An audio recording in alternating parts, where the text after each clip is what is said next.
Then came together unto him the Pharisees, and certain of the scribes, which came from Jerusalem.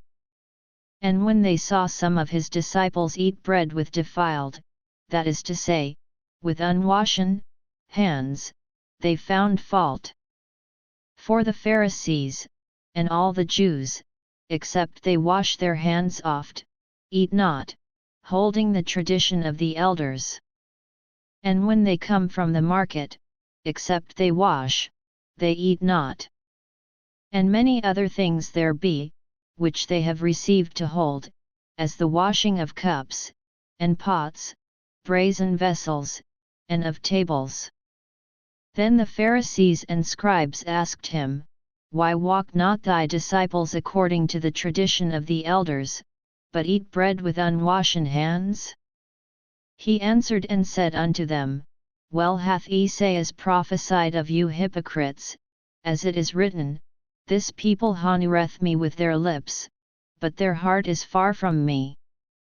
Howbeit in vain do they worship me, teaching for doctrines the commandments of men. For laying aside the commandment of God, ye hold the tradition of men, as the washing of pots and cups, and many other such like things ye do.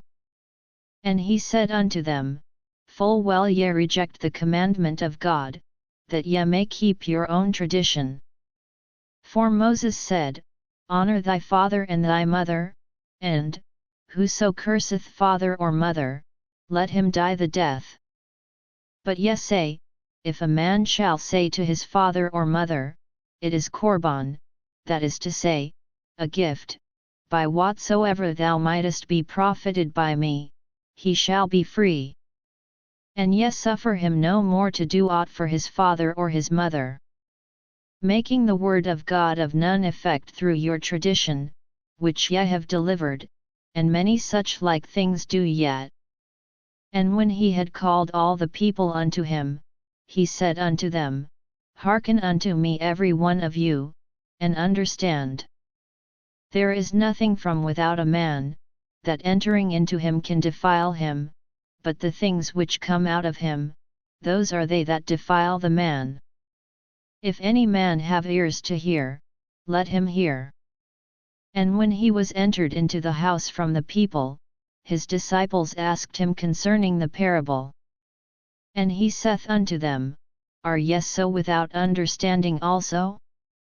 Do ye not perceive, that whatsoever thing from without entereth into the man, it cannot defile him? Because it entereth not into his heart, but into the belly, and goeth out into the draught, purging all meats? And he said, That which cometh out of the man, that defileth the man. For from within, out of the heart of men, proceed evil thoughts, adulteries, fornications, murders, thefts, covetousness, wickedness, deceit, lasciviousness, an evil eye, blasphemy, pride, foolishness. All these evil things come from within, and defile the man. And from thence he arose, and went into the borders of Tyre and Sidon, and entered into an house, and would have no man know it, but he could not be hid. For a certain woman, whose young daughter had an unclean spirit, heard of him, and came and fell at his feet. The woman was a Greek, a Syrophoenician by nation, and she besought him that he would cast forth the devil out of her daughter.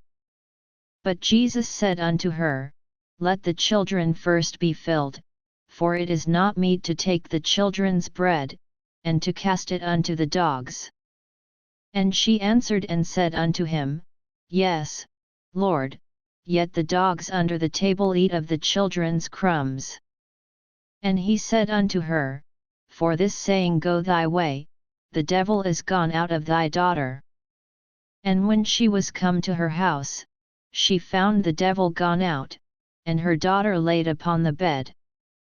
And again, departing from the coasts of Tyre and Sidon, he came unto the sea of Galilee, through the midst of the coasts of Decapolis.